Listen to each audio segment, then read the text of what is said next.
دوستو یوں تو پاکستانی حکمران کبھی بھی اپنی قوم کے سامنے سچ نہیں بولتے، لیکن ایک حکمران ایسا تھا جس نے اپنی قوم کے سامنے سچ بولا تھا۔ Beggars can't be choosers. Pakistan کی بیگنگ کی بنیاد اس کے قیام کے ساتھ ہی ڈل گئی تھی، جو آج تک جاری ہے۔ اکتوبر 1947 میں حکومت پاکستان نے میر لیک علی کو واشنگٹن بھیجا اور اگلے 5 سال کے لیے $2 بلین کی امداد مانگی۔ امریکہ کو اس وقت پاکستان میں دلچسپی نہیں تھی اور امریکہ کو یہ رقم زیادہ بھی لگ رہی تھی، تو اس لیے امریکہ نے انکار کر دیا۔ اکتوبر 1948 میں لیاقت علی خان نے جارج مارشل سے ملاقات کے دوران پاکستان کے لیے معاشی مدد طلب کی، لیکن ان دنوں امداد کی مانگ کرنا سمجھ بھی آتا تھا، کیونکہ بر صغیر میں تقسیم تو ہو گئی تھی مگر یہ تقسیم غیر منصفانہ تھی۔ تقریباً 1 کروڑ سے اوپر لوگوں نے پاکستان کی طرف ہجرت کی۔ پاکستان اور کشمیر کے لیے اہم علاقے جیسا کہ گرداسپور وغیرہ بھی بھارت کو دے دیے گئے۔ 961 فیکٹریوں میں سے صرف 34 پاکستان کے حصے میں آئیں۔ 394 کاٹن ملز تھیں، ان میں سے صرف 14 پاکستان کو ملی۔ پاکستان کے پاس کوئی اسلحہ ساز فیکٹری بھی نہ تھی۔ تو اس بے سر و سامانی کے عالم میں پاکستان کی حکومت کا امداد کی طرف دیکھنا شاید درست تھا، لیکن مانگنے کی عادت ڈال لینا غلط تھا۔ آخرکار جولائی 1952 میں پاکستانی حکومت کی محنت رنگ لائی جب امریکہ نے گندم کی خریداری کے لیے $15 ملین کی امداد دی۔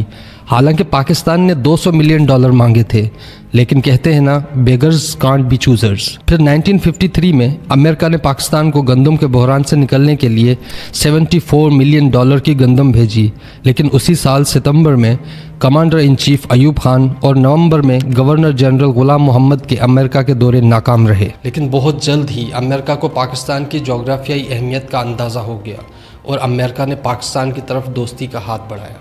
اس طرح پاکستان کو بھیک مانگنے کی جدوجہد میں پہلی کامیابی ملی۔ اس کا آغاز 19 مئی 1954 کے روز ہوا اور دونوں ملکوں کے درمیان میوچل ڈیفینس اسسٹنس ایگریمنٹ ہوا، جس میں امریکہ نے پاکستان کے دفاع کے لیے اور پاکستان کے دفاعی معاملات میں اس کی مدد کرنے کا ارادہ کیا۔ 1954 میں ہی پاکستان سیٹو کا رکن بنا اور پھر 1955 میں سینٹو کا، اور یوں پاکستان کی امریکہ سے دوستی ہو گئی جس کی بنیاد مفاد تھا۔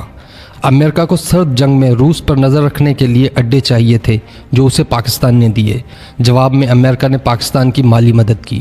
پھر 1958 میں ملک میں مارشل لاء لگا اور ملک کی بربادی پر مہر لگ گئی۔ پاکستان اس سال IMF کی گود میں جا کر بیٹھ گیا اور پھر ایسا بیٹھا کہ آج تک گود سے نکلنے کا نام نہیں لیتا۔ اب تک پاکستان 23 مرتبہ IMF کے پاس جا چکا ہے۔ 1958 ہی وہ سال تھا جس میں پاکستان کھل کر امریکی کیمپ میں داخل ہوا اور امریکی امداد کا سلسلہ شروع ہوا۔ اگر ہم ایوب دور کا جائزہ لیں جو کہ 1958 سے لے کے 1969 تک تھا، اس میں پاکستان کو 3 مرتبہ IMF کے پاس جانا پڑا، 1958، 1965 اور 1968 میں۔ 1958 میں جب پاکستان IMF کے پاس گیا تو اسے $25 ملین جو 2024 کے مطابق $2,74,000 ملین بنتے ہیں، اتنے کا پاکستان نے قرض لیا۔ پھر 1965 اور 1968 میں ہونے والے معاہدے ملا کر یہ قرض $112 ملین بنتا ہے۔ 1965 کے سال میں ہی بھارت سے جنگ کے دوران سعودی عرب اور ایران نے پاکستان کو امداد دی۔ سعودی عرب نے 50,000 بیرل تیل روزانہ کی بنیاد پر 1 سال کے لیے فری میں دیا۔ پھر 1966 میں جب شاہ فیصل نے پاکستان کا دورہ کیا تب بھی پاکستان کو بہت کچھ دیا۔ اسلام آباد کی فیصل مسجد کی تعمیر میں خرچ ہونے والی رقم کا بڑا حصہ سعودیہ سے آیا۔ لیکن 1965 کی جنگ میں پاکستان نے انڈیا کے خلاف امریکی ویپنز یوز کیے تو امریکہ ناراض ہو گیا اور امداد بند کر دی۔ لیکن تب تک پاکستان نے بھیک مانگنے کے لیے ایک اور در کا جگاڑ کر لیا تھا، وہ در تھا چائنا۔ پھر آیا پاکستان کے پہلے سول مارشل لا ایڈمنسٹریٹر اور ملک کو متفقہ آئین دینے والے حکمران کا دور، یعنی کہ ذوالفقار علی بھٹو کا دور۔ اس کے دوران میں بھی پاکستان 3 مرتبہ IMF کے پاس گیا، یعنی کہ 1972، 1974 اور 1977 میں، اور $314 ملین کا قرضہ حاصل کیا۔ اس دوران امریکی امداد تو بند رہی، لیکن پاکستان نے چین اور روس کی طرف دیکھنا شروع کر دیا۔ روس نے ہی پاکستان میں اسٹیل مل لگا کر دی۔ پاکستان نے اسلامی ممالک سے بھیک مانگنے کا جو سلسلہ جاری رکھا اسے جاری رہنے دیا، خاص کر کے لیبیا کے معمر قذافی اور سعودی عرب کے شاہ فیصل نے پاکستان کے ایٹمی پروگرام کے لیے کافی مدد کی۔ 1977 میں ملک میں ایک اور آمر کی انٹری ہوئی، یعنی اسلام کے نام پر ضیاء الحق نے 11 سال حکومت کی۔